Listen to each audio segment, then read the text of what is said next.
All right, we got a great story. This is an exciting one. This is about a small town kid who fell in love with the language of motion, expert in physics. This is about a small kid from a small town, big dreams of winning on big stages, who taught himself the language of motion, became expert in physics, built satellites that orbit the Earth, but somehow still decided to win the World Cup without a chain. Yep, that's what we're talking about. So pour yourself something warm, take a sip, and you're going to listen to the story of how Gary Crum won the World Cup without a chain. Welcome to the Chainless Victory. Today's story is not told by the racer. Again, these are coffee mug stories, and this is told by a coffee cup, but not just any coffee cup.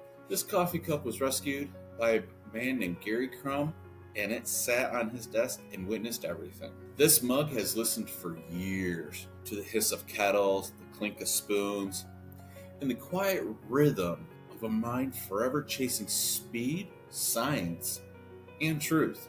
So sit back, pour yourself something warm, and listen to this long memory. One of the stories I heard him tell over and over and over was this one time he was in 5th grade and he had this best friend named Harold. And they skipped school once, not for mischief, but for science.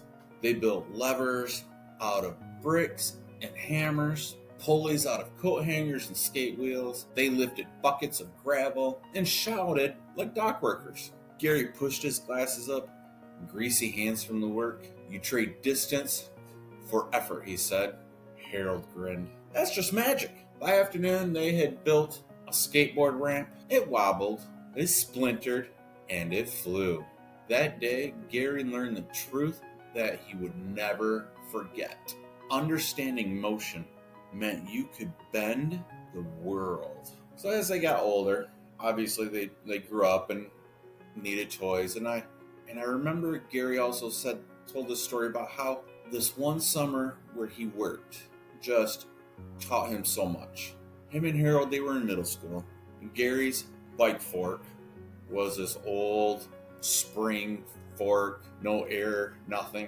And he saw this ad for this MRP ribbon with ramp control. A fork that read the trail like Braille.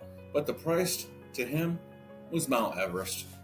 So he talked Harold, his best friend that he talked into everything, to pick strawberries that summer to save up money. So he and Harold picked strawberries 5:30 every morning, dew-soaked shoes, the fingers were stained red. But Gary learned cadence.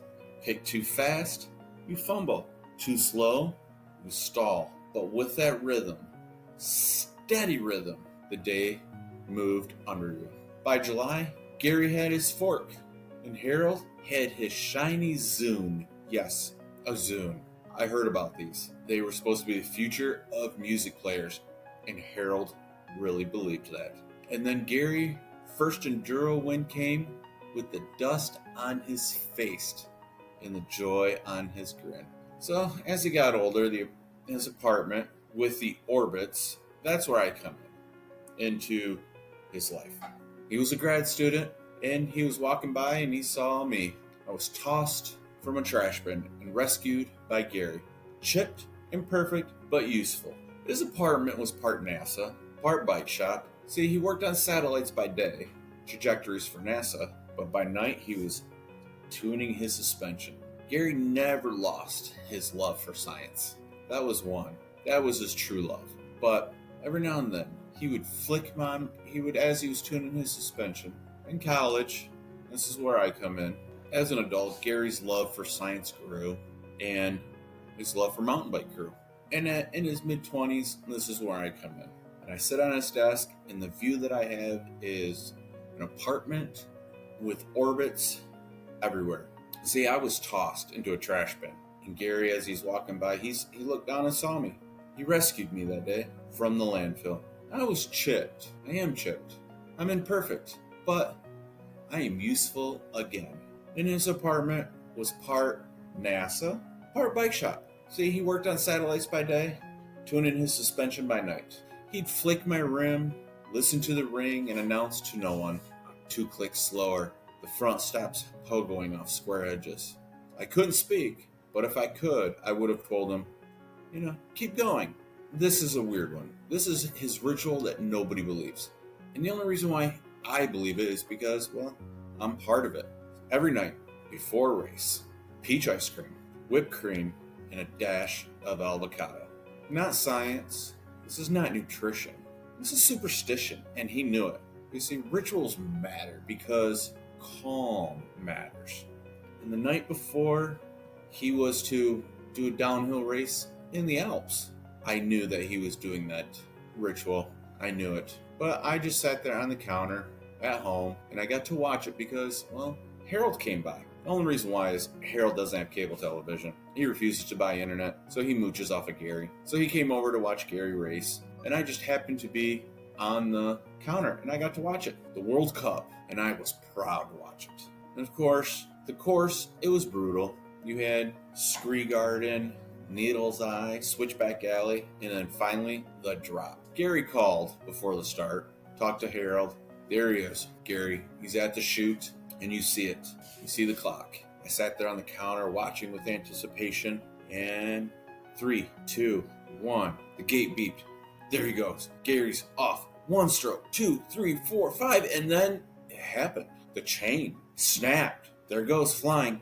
The chain's gone. And I heard the commentors sighed. Oh, Crum's race is over. But Gary didn't stop. He pumped the corners. He carved the rocks. He danced the switchblades like music. The crowds, they screamed. Cowbells, air horns. A child's voice carried over the noise. He's doing it with no chain. And he crossed the line in first place, chainless. Yeah, people called it luck. Gary said after the chain, it was physics. Scene 6. There Gary is. I can see him. The camera's on him. He's at the dropping gate. He's right there. I can hear Harold behind me clanking something in the refrigerator. Probably gonna miss it. But then you see it, the timing. 3, 2, 1, and Gary's off. Man, such a solid start. He's in there. He's pedaling, and then about 6 strokes in, the chain was gone. Snapped. It was out of there. But Gary, he stayed calm. You could see it in the camera. In the commenters' side, Gary's race is over. But see, Gary is a man of science. And he remembered that day when him and Harold were playing with simple levers, creating pulleys. And he remembered that with physics, you can bend the world to your knee. Bend it to how you want. So what Gary do? He pumped into the corners. He pushed off the rocks. He used the momentum of the switchbacks to keep propelling him forward. He would then hit the jumps smooth, land, pump. He kept going. The commenters were like, wait, Gary's up by a half a second. Now, at the next one, Gary's up by a full second. This is amazing. He's doing this with no chain. The crowds were screaming. The cowbells, you could hear them in the background. Someone with an air horn. Children screaming. It was fantastic. Here he comes. He's a full second ahead. The commenters say, he's going to win without a chain. He takes the final jump. He drops. And you can see him pump, pump, pump. And across the chain and across the finish line, he won. He took first by 0.4 of a second. He won. Chainless. Then people, I bet, were just calling it luck. Then there was an interview. And the journalist asked Gary, how did you do it? Once your chain break? Can you explain it? Gary said simply, after the chain broke, it was just physics and just not panicking.